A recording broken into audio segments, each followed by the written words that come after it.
My daughter didn't want me to meet her fiancé.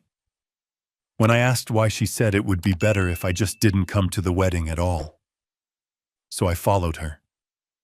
I had to know what secret was so important, so shameful, that she would rather erase her own father from the biggest day of her life. When I finally saw his face, my heart didn't just stop. It shattered. Because standing there smiling at my daughter was a ghost from a past I had spent 20 years trying to bury. A nightmare that had already cost me everything once before. Before I tell you what happened next, hit like and subscribe and let me know in the comments where you're watching from. I want to see how far this story of a promise broken and a reckoning long overdue can travel. The scent of basswood and clean sawdust was my only companion. In my garage, my world was ordered logical. Every miniature beam, every tiny pane of glass in the architectural model on my workbench fit perfectly into place. It was a world I could control. I picked up a small brass protractor, its cool weight familiar in my palm, and measured the angle of a roofline. Precision was a comfort. It was the chaos of the human heart I could never quite blueprint. My eyes drifted to the corner of the bench to a small worn photograph tucked into the frame of a lamp. It was Chloe, age 6, missing her 2 front teeth, grinning like she'd just discovered the secret to the universe. Her hand was holding mine. I smiled, a quiet, bittersweet ache settling in my chest. Back then, my hand was all she needed to feel safe. Now I wasn't even sure she remembered what it felt like. The solitude of the garage didn't usually bother me. It was a choice.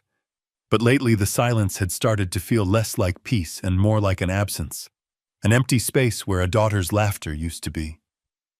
I placed the protractor down, its metallic click the only sound, and ran a hand over my face.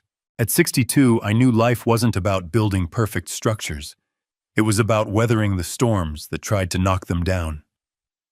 I just never imagined the storm would come from the one person I had built my entire world to protect. The phone buzzed against the wood, startling me.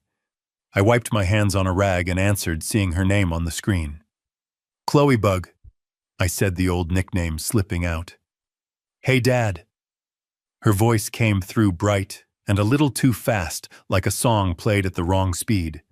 There was a practiced cheerfulness to it that I'd come to recognize. It was the voice she used when she was about to manage me. "I have news," she said, drawing out the word. "Incredible news." I leaned against the workbench. "I'm all ears." There was a pause, a theatrical intake of breath. "I'm engaged." The words landed, and for a moment pure, unvarnished joy washed over me. "Honey, that's wonderful." "Congratulations." I could picture her smile, the way it lit up her whole face. "Tell me everything. Who is he? What's his name?" The answers came in a rush, a cascade of adjectives that sounded more like a press release than a description of a person. "His name is Julian, and he's just amazing, Dad. So smart, so driven. He works in real estate development, big projects. He's incredible." I smiled. "He sounds great. When do I get to meet this incredible Julian?" The line went quiet. Not for long, just a beat, but it was enough. The cheerful energy on her end flickered. "Oh, soon, Dad.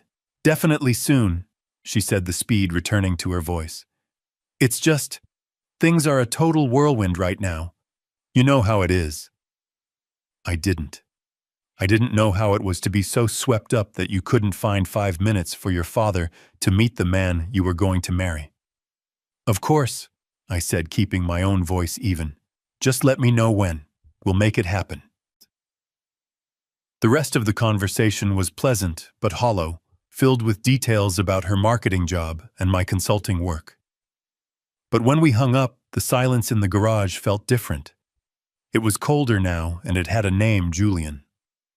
The weeks that followed turned into a masterclass in deflection. Each time I called, my suggestion of a simple dinner or even just a quick coffee was met with a new, perfectly plausible excuse. The first time it was about his family. "They're very private people, Dad. Very old money, We're just trying to navigate that carefully." It was the first time she'd ever mentioned class, and it felt like a small, sharp stone lodged in my throat. I'd provided a good life for her, a comfortable suburban upbringing in a home I designed myself.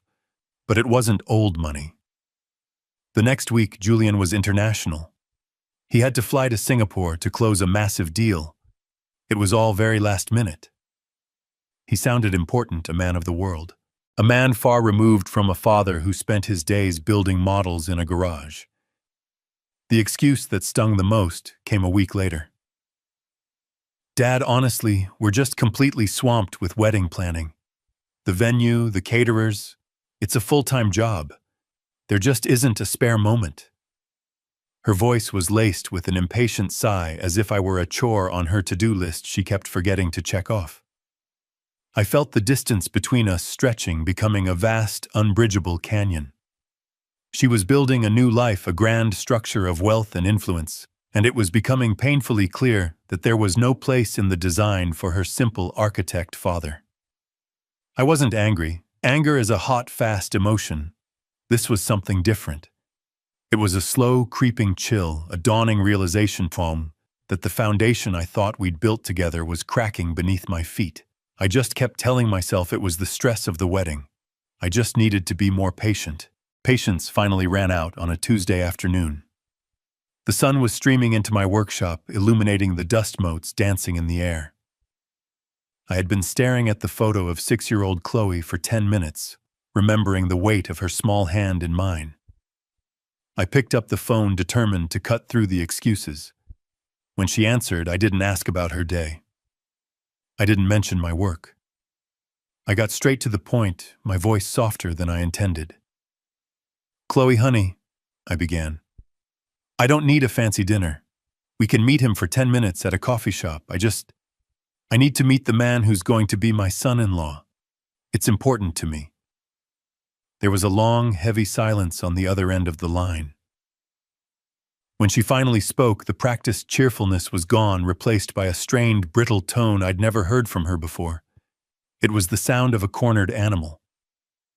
"Dad, look," she stammered, the words catching in her throat. "I've been trying to find the right way to say this." My stomach tightened. "Say what, Chloe?" Another pause, and then the blade fell swift and clean. Maybe it's just better if you don't come to the wedding." The words hung in the air between us, obscene and unbelievable. I couldn't form a response. My mind was a white noise of shock and pain. She took my silence as an invitation to explain, and every word she spoke was another twist of the knife. "The Crofts, his family, they're a big deal, Dad. They move in very different circles. They have a reputation to uphold." She finally said it out loud, the thing she'd been hiding behind all the excuses. Your situation," she said, the hesitation dripping with shame. "Living so simply, your small business, it would just make things complicated. It would be awkward for everyone." Awkward. That was the word she used to describe my presence in her life. I, the man who taught her to ride a bike, who stayed up all night helping her build a model of the solar system, who sold his dream company to pay for her college education without her ever knowing the sacrifice was now an awkward complication. I didn't say anything. There was nothing to say. The entire structure of my world had just been condemned. "Dad, are you there?" she asked, her voice small now, uncertain. I calmly reached out and ended the call, placing the phone back on the workbench with a steady hand. The sun was still shining. The dust motes still danced. But a storm had just broken inside me, a silent, ice-cold hurricane of resolve. The pain was real, but something else was clearer. This wasn't about shame. This was about fear. My daughter was hiding something, and I was going to find out what it was. I sat on the stool in my workshop, the phone resting silently on the workbench beside a perfectly mitered joint. The silence she left behind was louder and more violent than any argument could ever have been. I didn't move for a long time. I simply stared at the unfinished architectural model in front of me, a miniature world of clean lines and perfect angles that felt like a mockery. Outside, a neighbor's lawnmower droned on a sound of mundane, ordinary life that no longer felt like it belonged to me. There was no rage. I waited for it, for the hot rush of indignation, the roar of a father betrayed. But it never came. Anger is a fire. This was not fire. This was ice, a deep spreading cold that started in my chest and worked its way out to my fingertips. The word echoed in the quiet of my mind. Awkward. A small, dull, insignificant word used to erase a lifetime of love. It was the word you'd use for a stain on a carpet, not a father. And in that cold, clear space where the anger should have been, a different part of my mind began to work. It was the part that designed buildings, the part that understood stress points and load-bearing walls and the critical importance of a solid foundation. I began to analyze. I replayed her voice in my head, not the cruel words, but the sound beneath them. The brittleness, the slight tremor, the speed with which she delivered the excuses, as if reading from a script she hadn't memorized properly. It didn't sound like my daughter's shame. It sounded like fear. A strong family, a wealthy family, doesn't fear the quiet father of the woman their son loves. They absorb him, tolerate him, or ignore him. They do not meticulously and frantically build a wall to keep him out. That kind of effort isn't born from snobbery. It's born from desperation. They weren't hiding Chloe from me. They were hiding something else, and my daughter was trapped in the middle, forced to be the gatekeeper. She wasn't the architect of this cruelty. She was just a piece of the design. The cold in my veins solidified into something hard and sharp. Resolve. The time for phone calls was over. The time for being patient, for being the understanding father, was over. You don't reason with a faulty design. You investigate its structural failures until you find the source of the rot. I stood up, my joints protesting slightly. I looked at the photo of her and the little girl, with the gap-toothed smile. I was still that man, the one who would protect her from anything. And I would. Even if it meant protecting her from the life she had chosen. I walked out of the garage, leaving the perfect miniature house behind.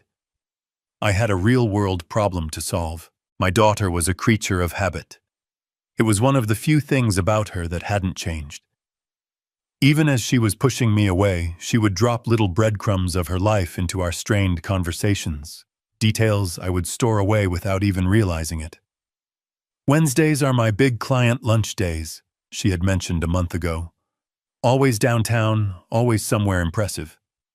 It was a small detail given freely, but now it felt like a key. On Wednesday morning, I put on a simple pair of dark slacks and a gray polo shirt, clothes that would make me invisible. I drove my 10-year-old Ford sedan, a car that had seen better days, but never failed me, out of the quiet, tree-lined streets of my suburb and onto the Eisenhower Expressway. The drive into the city felt different this time. Usually I avoided the downtown hustle, the canyons of glass and steel that felt cold and impersonal. But today I was a hunter, and this was the hunting ground. I felt a strange sense of calm, the kind that comes when you finally stop agonizing and start doing. I was no spy, no private investigator. I was just a father armed with a piece of a puzzle, heading into the heart of the city to find the rest. I parked the car in a public garage several blocks from the upscale business district she'd mentioned, the River North neighborhood. The air here was different, thick with the scent of ambition and expensive perfume. I walked, letting the lunchtime crowds of sharp-suited men and women swallow me up. I felt like a ghost, a relic from a different time, and that was exactly how I wanted it. I found a spot across the street from a row of restaurants whose names were etched discreetly on polished brass plaques. I knew which one it would be before I even saw her. It was the newest, the most ostentatious, a place called Ethelred, with dark wood doors and a valet stand where sleek black cars purred as they dropped off their passengers. And then I saw her. Chloe stepped out of a taxi, and for a moment my breath caught. She looked stunning, dressed in a cream-colored business dress that probably cost more than my monthly mortgage payment. She looked powerful, confident. But as she paused at the door, smoothing down her dress, I saw it. A flicker of something in her eyes. The same uncertainty she used to have on her first day of school. She was playing a part. She took a deep breath and walked inside the heavy doors closing behind her. I crossed the street and found a small independent coffee shop with a large window that gave me a perfect, unobstructed view of Ethelred's entrance. I ordered a black coffee, the bitter taste a welcome shock to my system. I sat at a small table by the window, the warm mug cupped in my hands, and I watched. I was an architect. I spent my life studying how things were put together, and I knew with a certainty that settled deep in my bones that I was about to see the fatal flaw in my daughter's new life. Every person who entered or exited the restaurant drew my attention. I analyzed their clothes, their posture, the way they carried themselves. This was the world that considered me an inconvenience. The minutes ticked by, stretching into a half hour. I nursed my coffee, my focus never wavering from that door. I was prepared to wait all day. My daughter had built a wall around her life, but she had made a mistake. She had forgotten that I was the one who taught her that every wall has a weak point, and I was about to find it. I just had to wait and see who came to meet her behind it. I watched my daughter sit alone at a table for two, a single white rose in a slender vase between the empty place settings. The restaurant was the kind of place where the waiters moved like ghosts, and the ambient light was calibrated to make everyone look richer. Chloe looked small in that grand room. She checked her phone, then smoothed the napkin in her lap, her movements betraying a nervousness that was invisible to everyone but me. I knew every one of her tells. The way she tucked a strand of hair behind her ear when she was feeling insecure, the slight purse of her lips when she was trying to project a confidence she didn't feel. She was doing both now. I took a slow sip of my coffee. It had long since gone cold. A part of me, the father part, wanted to march across the street, pull her out of that chair, and take her home. But the other part, the new colder part of me, knew I had to stay put. I had to see this through. After what felt like an eternity, a young man appeared at the entrance. He was tall, with dark hair swept back from his forehead, and a smile that looked like it had been custom-made for magazine covers. He wore a navy blue suit that fit him like a glove, and on his wrist a watch glinted under the soft lights, a subtle but unmistakable beacon of wealth. This had to be Julian. He scanned the room, and his eyes landed on Chloe. The perfect smile widened as he strode toward her table. I watched him lean down and kiss her cheek. I watched her look up at him, a wave of what looked like relief washing over her face. I studied him, my mind working like I was analyzing a set of blueprints. I saw the easy confidence, the casual way he signaled a waiter, the entitled tilt of his head. I felt a pang, not of jealousy, but of a deep, sorrowful understanding. This was everything I wasn't. He was a vision of effortless success, of a world where doors opened without having to be pushed. I could see why Chloe was intoxicated. I could see why my simple, quiet life would feel like a lead weight tied to her ankle. For a moment, I almost believed her. Maybe this was just about snobbery. Maybe I was just a ghost from a past she wanted to escape. And then another man approached their table. He was older, in his mid-60s, with silver hair and the same confident posture as the younger man. He moved with the predatory grace of a lion, a king surveying his domain. I initially thought he was the maitre d' coming to greet his important guests. He placed a hand on the younger man's shoulder, a gesture of paternal ownership. He leaned in and said something that made Chloe and Julian laugh, and then he turned his head slightly, catching the light from the window I was looking through. My heart stopped. It didn't slow down. It didn't skip a beat. It ceased to function. The coffee cup in my hand began to tremble.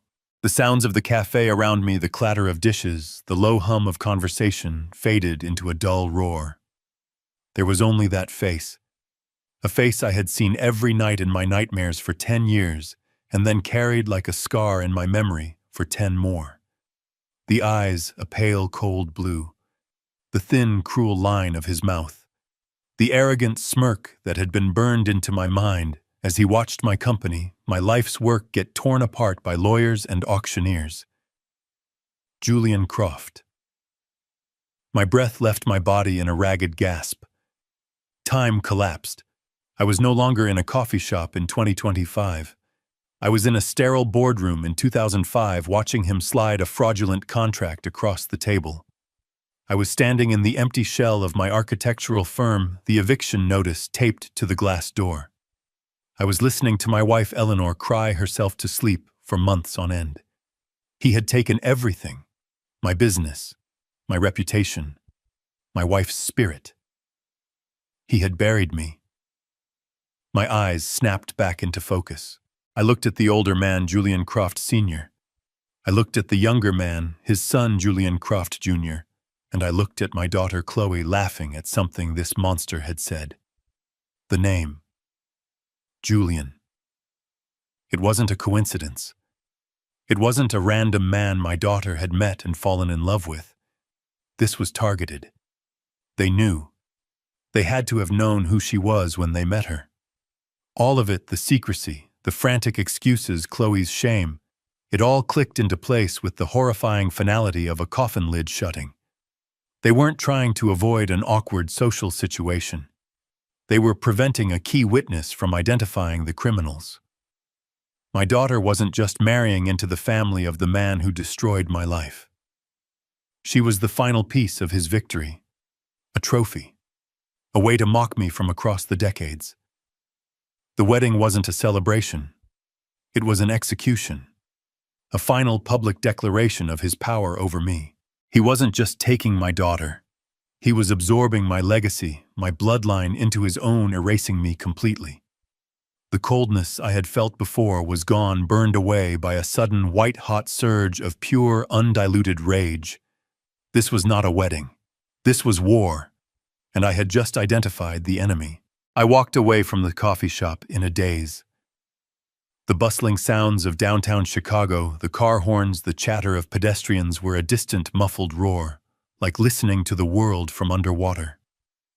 The rage was still there, a white-hot coal in the center of my chest, but my movements were steady, my path clear. Confrontation was what Croft would expect.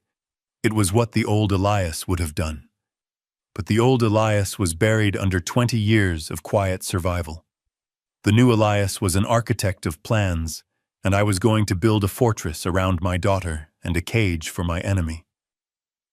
I didn't go home. I drove to a modest office building on the west side of the Loop, a place of brick and practicality far from the gleaming towers where men like Croft operated. I had only one person in the world I could trust with this. A man who had stood with me when my first world collapsed.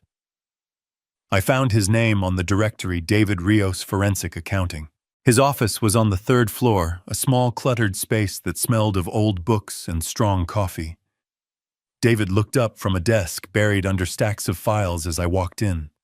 He was a small, wiry man with sharp eyes that missed nothing. He was my CFO back when I had a company to be the chief of. He saw my face, and the professional warmth in his expression was instantly replaced by deep concern. He stood up, gesturing to the chair opposite his desk. "Elias," he said, his voice low. "What happened?" I didn't waste time with pleasantries. I sat down, and the story poured out of me. I told him about Chloe, the engagement, the strange secrecy, the cruel phone call. And then I told him who I saw in that restaurant. As soon as I said the name Julian Croft, a flicker of something dark and ancient passed through David's eyes. He leaned back in his chair, his gaze fixed on me. "Croft." He repeated the name, tasting like poison. The Phoenix Project Croft. I thought he'd have disappeared by now. "He didn't disappear, David," I said, my voice barely a whisper. "He thrived, and my Chloe is engaged to his son." David was silent for a long moment, processing. He wasn't just a friend listening. He was an accountant, a man who saw the world in patterns and numbers and motives. "That's not a coincidence, Elias," he finally said, his voice flat and hard. "A man like that doesn't allow coincidences. This is a move on a chessboard. He's playing a game. He already won the game 20 years ago, I said, the bitterness rising in my throat. He walked away with my designs, my contracts, our company. He won that battle. David corrected me, leaning forward and tapping a finger on his desk. Remember those falsified engineering reports he used to discredit us? The shell corporations that funneled our investment capital into his own accounts. That wasn't just business, Elias. That was high-level fraud. We were outmaneuvered by a master criminal, not a competitor. He was right. And now that same criminal was weaving my daughter into his next design. Why David? I asked. Why her? Why now? Because men like Croft don't stop, he said, his eyes narrowing. They just find bigger cons. This level of secrecy around a wedding. It's not about you being awkward, Elias. It's about control. He's controlling the narrative because he's hiding something. Something big. And this wedding, this alliance with a beautiful, smart young woman, is part of the facade. He stood up and walked over to a whiteboard covered in complex diagrams. He's putting on a show, and we need to find out what's happening backstage. A new energy filled the small office, the quiet hum of two old soldiers preparing for a battle they thought was long over. The shock in my system was finally giving way to a cold, hard purpose. Can you find anything? I asked. David looked at me and smiled a thin, grim smile. Elias, he said, picking up a marker. Men like Julian Croft always leave a paper trail. You just have to know how to read it. Let's get to work. The next 3 days were a blur of stale coffee takeout cartons and the relentless glow of computer monitors. David's small office became our war room. I watched mesmerized as my old friend transformed into a financial bloodhound, sniffing out the scent of decay hidden beneath layers of corporate perfume. He moved with a feverish energy, his mind a finely tuned engine processing vast amounts of data that to me looked like meaningless static. He pulled up public records, SEC filings, shareholder reports, and cross-referenced them with property deeds and tax assessments. My role was different. David was the master of the numbers, but I was the master of the physical world. I understood how buildings were made, how land was developed, how a project moved from a dream on paper to a reality of steel and concrete. David would slide a glossy prospectus across the desk for a new Croft development, a luxury condominium tower called the Elysian Spire. It was filled with stunning architectural renderings and promises of unparalleled returns. To an investor, it looked like a gold mine. To me, it looked like a lie. I pointed to the construction timeline. David, this is impossible, I said, my voice low. They're claiming a 40-story build in 18 months on a site with complex bedrock, not even with an unlimited budget. The geological surveys alone would take 6 months. We found another project, a sprawling suburban commercial center. The financial reports claimed it was 90% leased and already profitable. But when David pulled the satellite images and county zoning permits for the location, we saw nothing but an empty, undeveloped field. The permits didn't exist. The anchor tenants they listed had no public record of ever signing a lease. It's a ghost, I murmured, staring at the screen. The whole thing is a ghost. David nodded grimly, his fingers flying across the keyboard. He's not just building one ghost, Elias. His entire empire is a graveyard. That was the moment the true picture began to emerge from the fog. It was a pattern repeated over and over. Lavish promises, beautiful brochures, and underneath nothing. It wasn't just mismanagement. It was a deliberate, intricate, and monstrous deception. David stood up and walked to the large whiteboard that dominated one wall of his office. He began to draw boxes and arrows, his marker squeaking in the quiet room. It's a classic Ponzi scheme, he explained, his back to me. But on a scale I've rarely seen. Real estate is the perfect cover. It's slow, it's complicated, and it's easy to fake progress for years. He drew a large box at the bottom of the board. Investor Group A gives him 100 million for the Elysian Spire. He drew an arrow to another box. A year later, he needs to show a profit to keep them happy, but the building doesn't exist. So he gets 200 million from Investor Group B for a new, even bigger project. He drew another arrow this time from Group B back to Group A. He takes 20 million from Group B and gives it to Group A as profits. Group A is thrilled. They tell everyone what a genius Croft is. Now everyone wants in. He continued to draw the board filling with a complex web of arrows and boxes, a financial spider's web. He's just moving money around Elias, taking from Peter to pay Paul. The problem is he's running out of Peters. I looked at the names of the investors David had managed to uncover. They weren't all faceless corporations. There were pension funds for teachers and firefighters, university endowments, retirement accounts of ordinary people who had trusted a beautiful lie. This was no longer just about me.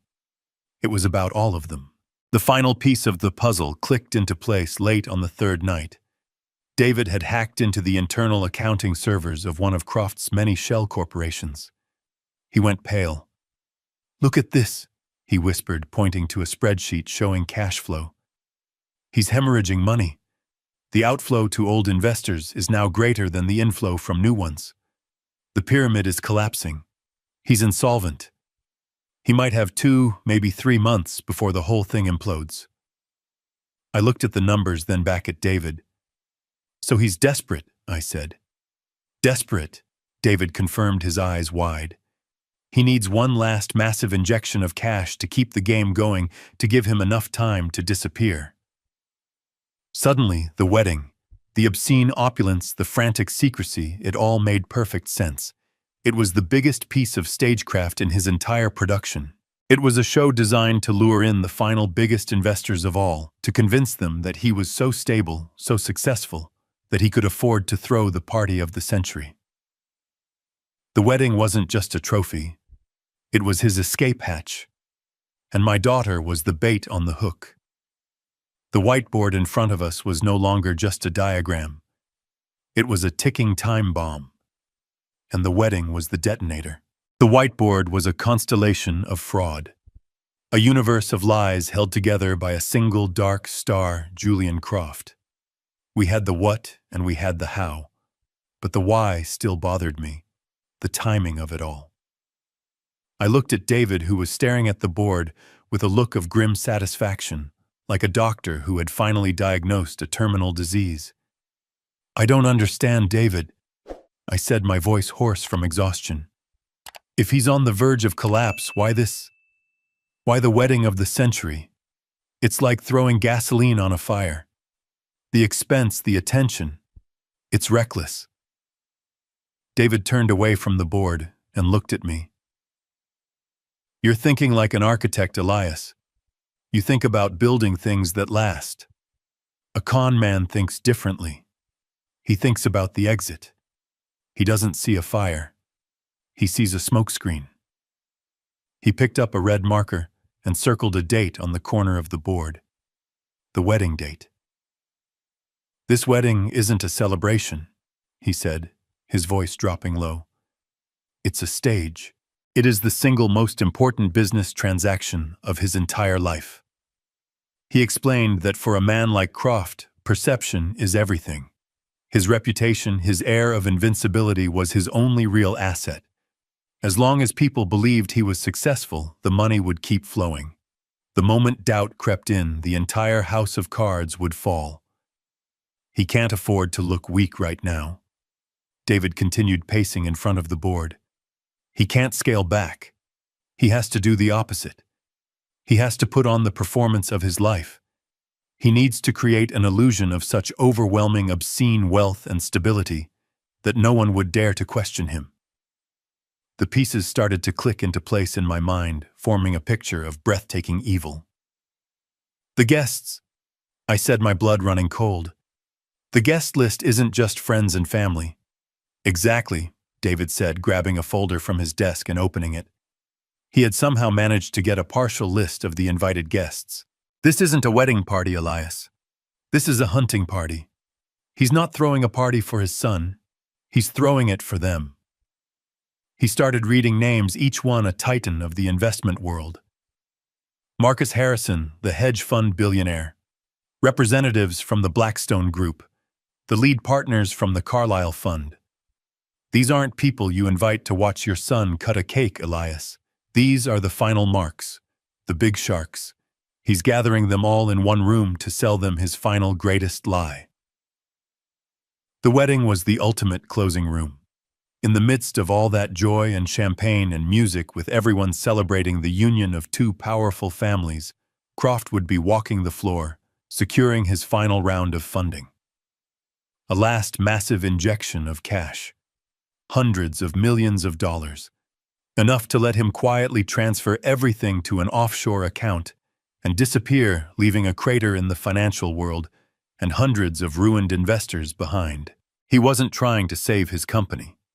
He was preparing to flee the country with a fortune. And then the most painful realization of all washed over me. "Chloe," I whispered. David's face softened. "She's the star of the show, Elias. She's the ultimate prop. She's beautiful, she's smart, she's got a good reputation. By marrying her, Julian Jr. validates the family. It creates a story of legacy, of a dynasty continuing. It makes the Croft name look stable, legitimate. She is the human face he is putting on his crime. My daughter wasn't getting married. She was being used as collateral in the biggest fraud in Chicago's history.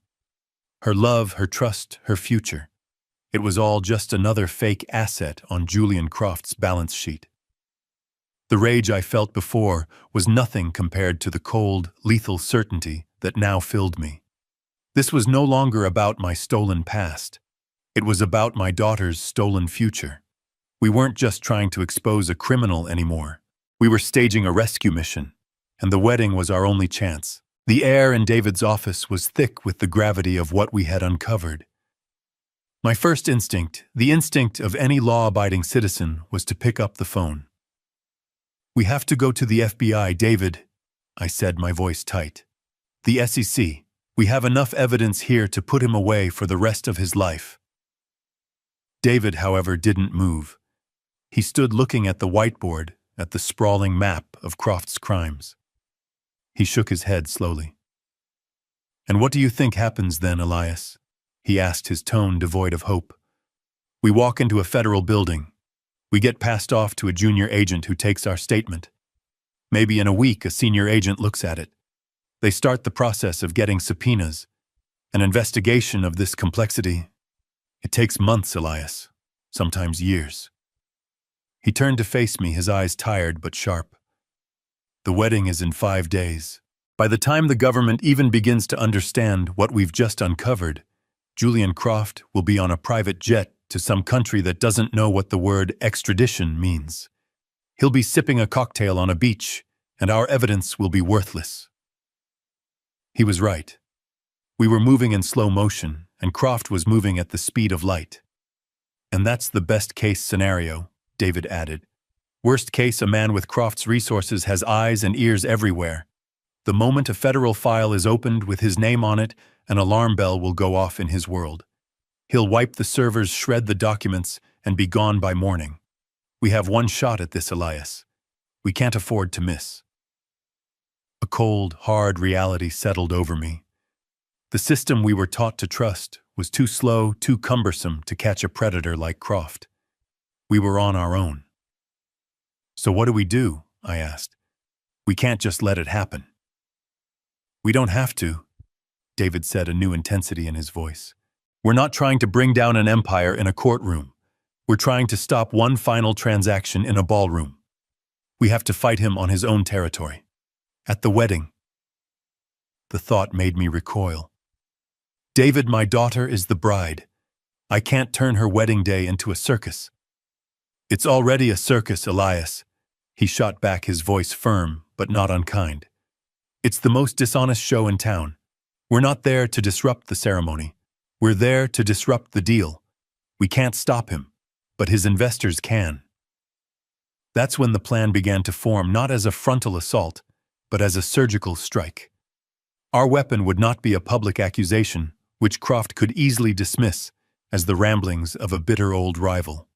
Our weapon had to be silent, undeniable, and instantly effective. It had to be the truth delivered like a poison pill.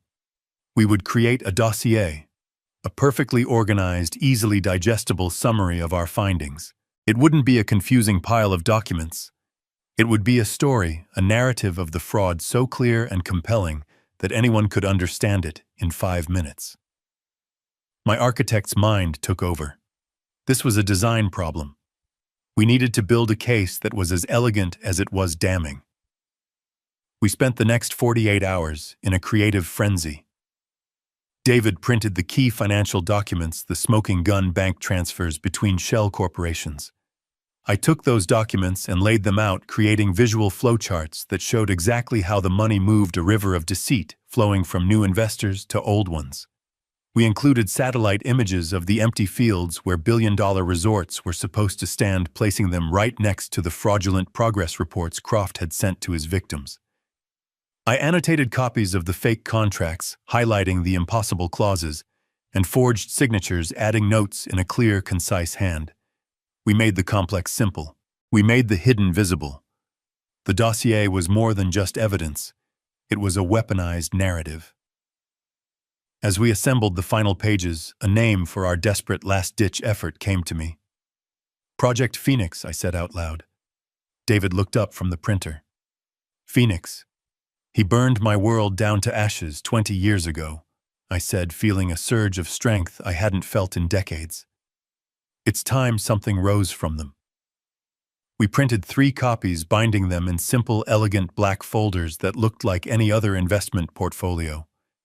It was an anonymous-looking object, but inside it held the power to detonate an empire. It was our weapon, and it was ready.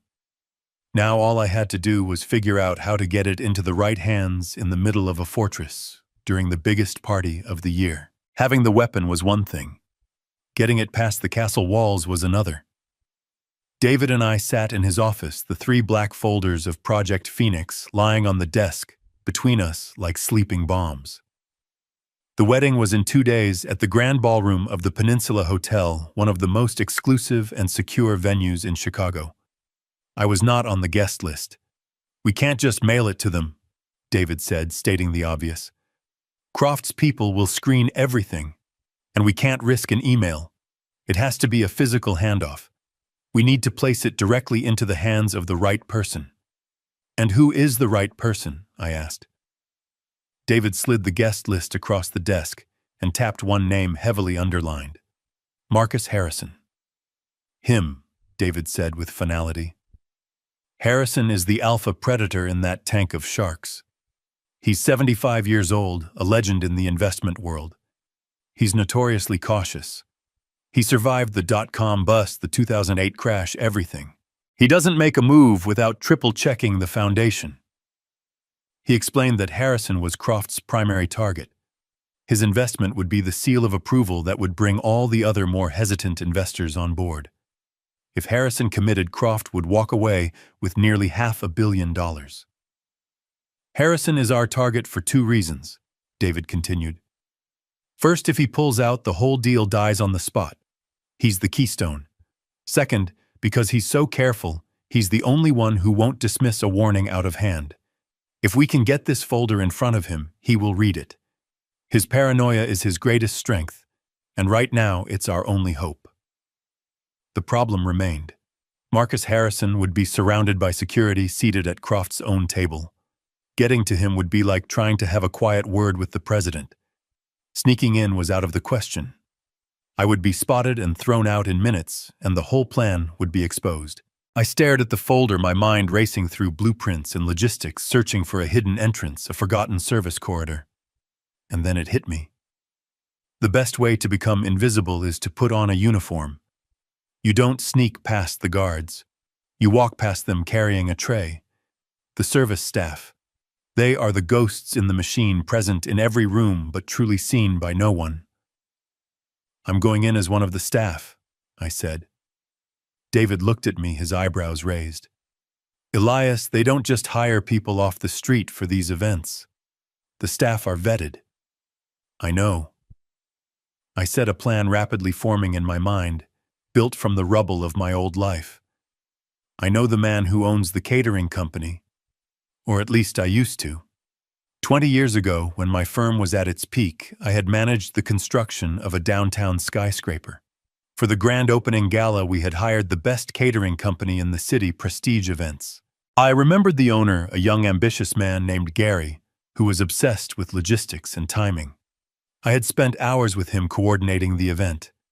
I pulled out my old worn-out Rolodex, a relic from a past life, and found his name. I rehearsed the words in my head, crafting a new character for myself. I was no longer a vengeful father. I was a down-on-his-luck professional looking for a day's work. I stepped into the other room and made the call. "Gary," I said, my voice steady and humble. "It's Elias Thorne. I know it's been a very long time." I could hear the surprise in his voice, but also the respect of a past professional relationship. I gave him the performance of my life. I told him a consulting project had fallen through, that I was in a temporary bind, and I needed some quick work. I mentioned I heard he was handling the Croft wedding. I leveraged my past. "I know it's a massive undertaking, Gary. A logistical nightmare. I have decades of experience managing complex projects and coordinating large teams. If you're short-staffed and need an extra shift supervisor, someone to just make sure things run smoothly behind the scenes, I'd be happy to help out for the night." I could hear him thinking. A high-profile, high-pressure event. The offer of a seasoned, reliable manager for a single night's pay was a godsend. "You know what, Elias?" he said after a moment. "I think I can use you. Be at the hotel service entrance at 3 p.m. on Saturday. I'll have a uniform for you." When I hung up the phone, my hands were shaking slightly, but it was not from fear. It was from the thrill of the plan clicking into place. The next day, I picked up the uniform. A simple, well-tailored black jacket, black pants, a white shirt, and a black bow tie. As I looked at myself in the mirror, I saw not a broken architect, but a ghost. An anonymous face in the crowd. The perfect delivery system for a weapon that no one would see coming. The fortress doors were about to open for me. The grand ballroom of the Peninsula Hotel was not a room. It was a statement. I had designed enough luxury spaces in my life to recognize the language of power, and this room was shouting it. The chandeliers were not just lights. They were cascading waterfalls of crystal, each one the size of a small car. The floral arrangements were not just bouquets. They were towering sculptures of white orchids and roses so perfect and numerous that they had no scent, like beautiful plastic replicas. An ice sculpture of two swans, their necks intertwined, was already beginning to weep under the heat of the lights, a fitting metaphor for the entire evening. I moved through the space with a tray of champagne flutes, my black uniform rendering me invisible. I was a ghost in the machine, a silent observer in the heart of my own personal tragedy. And from my vantage point, I could see everything. Julian Croft Sr. was in his element. He glided through the crowd, not like a host, but like a king surveying his court. His hand was always shaking, another hand. His arm was always draped over someone's shoulder. His laugh was always booming at just the right moment. He was a master performer, and this was his opening night. I watched him approach the table where Marcus Harrison sat, a silver-haired lion, surrounded by other younger predators. Croft didn't talk business. He talked about family, about legacy, about the joy of seeing his son so happy. Every word was a lie, a carefully polished stone laid in the foundation of his final con. His son Julian Jr. played his own part to perfection. He stood by Chloe's side, a handsome and attentive prince. He held her hand, he refilled her glass, he laughed at her jokes. But I watched his eyes. When Chloe would turn to speak to a guest, his smile would vanish for a fraction of a second, replaced by a look of profound boredom before snapping back into place as she turned back to him. He was an actor, and a good one, but he was just reading his father's script. And then there was Chloe, my daughter. To everyone else in that glittering room, she was a vision of bridal perfection. Her dress was a cloud of white silk, her hair was a marvel of intricate braids, and her smile was dazzling. But I am her father. I taught her how to smile. I know the difference between the one that lights up her eyes and the one she wears as a mask. Tonight, she was wearing the mask. I saw it in the way her fingers were clenched, just a little too tightly, around the stem of her champagne flute. I saw it in the slight, almost imperceptible tension in her shoulders. And when she thought no one was watching, as Julian Sr. was captivating his audience of investors, her smile would fall away completely, and her eyes would look lost and unspeakably weary. She looked like a prisoner on the most beautiful day of her life. My heart ached for her, a deep physical pain. But it didn't shake my resolve. It hardened it into steel. I refilled water glasses, I cleared away empty plates, my hands steady, my movements economical. The guests looked past me, through me. I was nothing, and therefore I could be everywhere. I made my way near the main table, my eyes scanning the layout, mapping the distances, timing the waiters' paths. The band finished a song, and a man in a tuxedo walked to the microphone on the stage. "Ladies and gentlemen," he announced, "in a few moments we will be honored to hear a toast from the father of the groom, Mr. Julian Croft." This was it. The main performance was about to begin, and my own opening act was just moments away. The storm was coming. The lights in the ballroom dimmed. A warm golden spotlight found the small stage, and a hush fell over the crowd of predators and prey. The master of ceremonies stepped up to the microphone, his voice smooth as aged whiskey. "And now," he boomed, "it is my distinct honor and privilege to introduce the father of the groom, the visionary leader of Croft Enterprises, Mr. Julian Croft Sr." A wave of polite, powerful applause filled the room. I stood near a service station at the edge of the ballroom, a silver pitcher of ice water in my hand. My heart was a frantic drum against my ribs, but my hand was rock steady. This was the moment. This was the window. Croft walked onto the stage, beaming, soaking in the adoration. He looked out at the crowd, his eyes eventually landing on his son and my daughter. He placed a hand over his heart. "Family." He began, his voice thick with manufactured emotion. "In the end, it is the only thing that truly matters. It is the foundation upon which we build everything else. A legacy is not built of steel and glass, but of trust, of honor, of a name you can pass down with pride." I could feel the acid of his hypocrisy rise in my throat. He spoke of trust while running the biggest con in the city. He spoke of legacy while orchestrating its ruin. As he continued to speak, weaving a grand narrative of his own success, I began to move. My path was a carefully calculated line weaving through the maze of tables, my steps measured and unhurried. I was just another anonymous servant, a ghost in a black jacket making my rounds. But my destination was specific. Table 1, the King's Table, where Marcus Harrison sat listening to the speech with a look of polite interest. My world narrowed to that single point. The sound of Croft's voice became a distant drone. The clinking of glasses, the murmur of the crowd, it all faded away. There was only the table, the target, and the weapon tucked inside my jacket. I was 10 feet away, then 5. I could see the fine lines on Harrison's face, the glint of his cufflinks. He was a man who radiated an aura of deep, unshakable calm, a man who had seen everything and was impressed by nothing. Croft was now talking about the future, about the bold new projects his company was undertaking, a thinly veiled sales pitch to the men at that very table. "It is a future of unparalleled growth," Croft declared from the stage. "A future built on the solid bedrock of our family's commitment to excellence." Bedrock. The word spurred me into action. I reached the table. My movements had to be perfect, a seamless blend of accident and intention.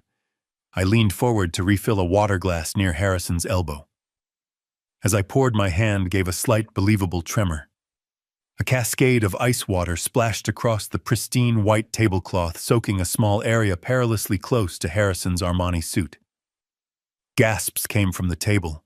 "Oh my goodness," I exclaimed, my voice filled with practiced horror. "Sir Mr. Harrison, I am so terribly sorry. How clumsy of me. Please allow me." I was a flurry of motion. I placed the pitcher on the table and pulled a clean folded napkin from my jacket pocket. All eyes, including Harrison's annoyed ones, were on the spill. My left hand moved to dab at the water, creating a screen. My right hand, the one holding the napkin, also held the duplicate menu inside of which was Project Phoenix.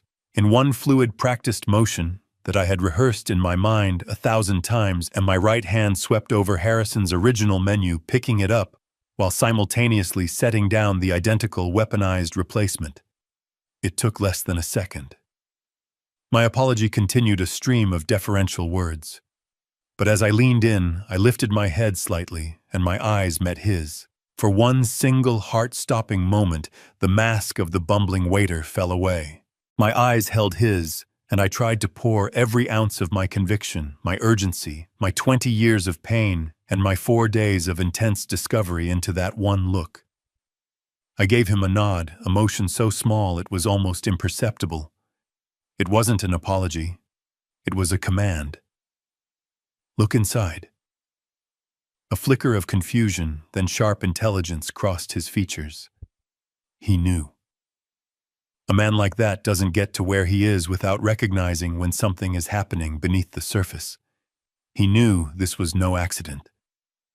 I straightened up, offered one final profuse apology to the table, and then with my heart hammering against my chest, I turned and walked away, collecting the original menu as I went.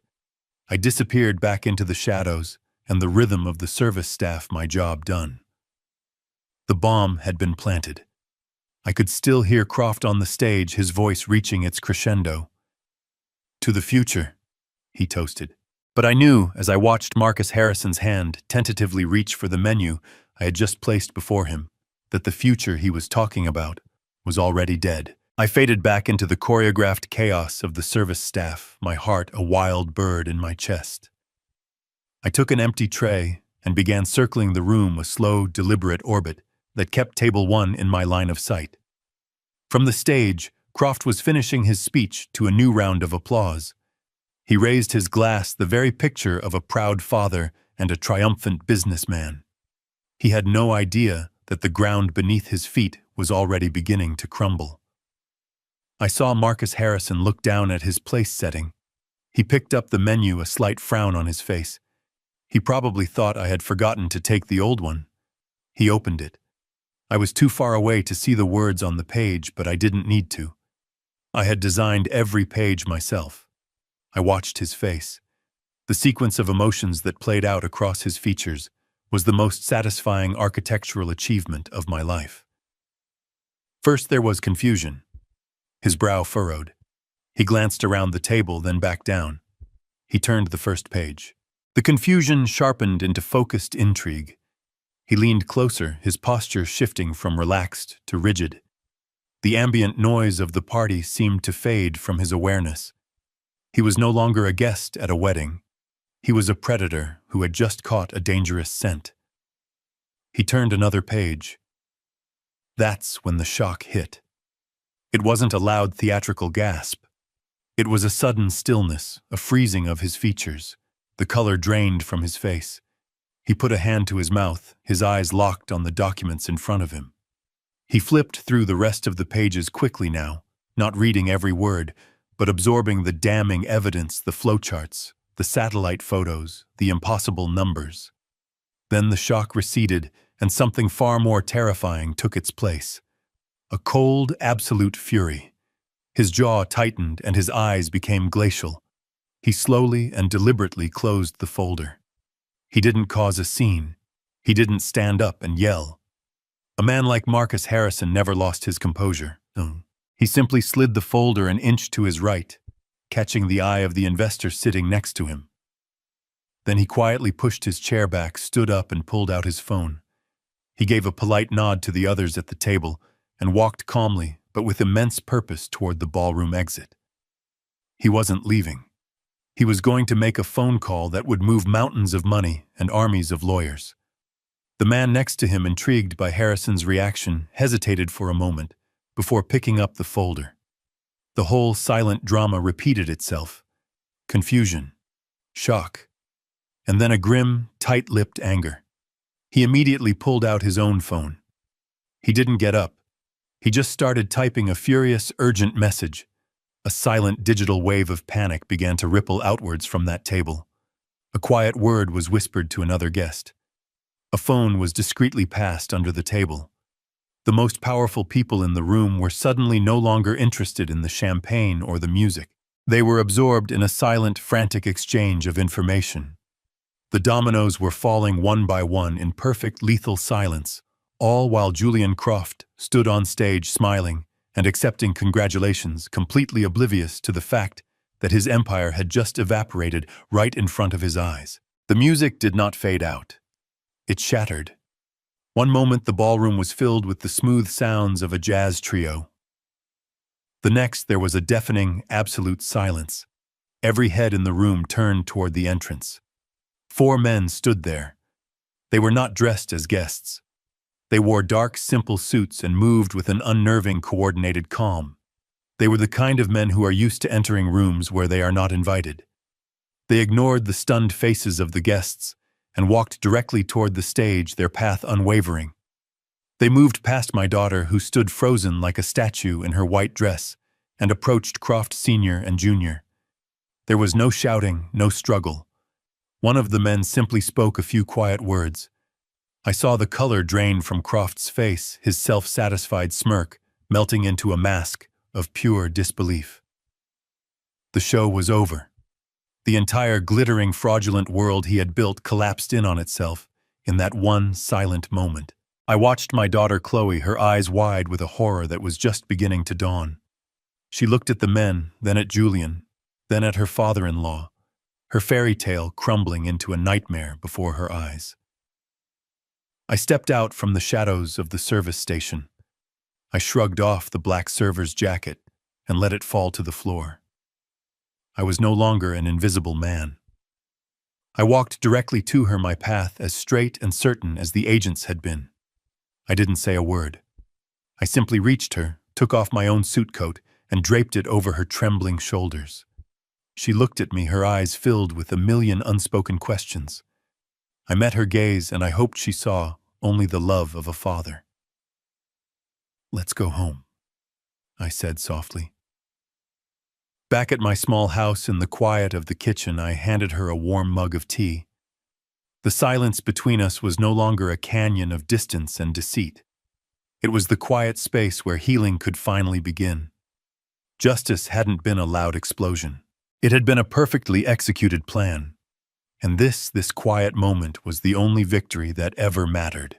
This story teaches us that true strength is not measured by wealth or volume, but by quiet integrity and methodical action. The father dismissed for his simple life demonstrated that a person's real value lies in the skills and character they build over a lifetime. He used his architectural precision not to build with steel, but to dismantle a fortress of lies with undeniable truth. It's a powerful reminder that love doesn't always rescue with a shout. Sometimes it saves with a perfectly executed silent plan, proving that the most underestimated person can be the most formidable force for justice. If you believe that the most powerful moves are often the quietest ones, hit the like button, subscribe, and share your thoughts on this story in the comments below.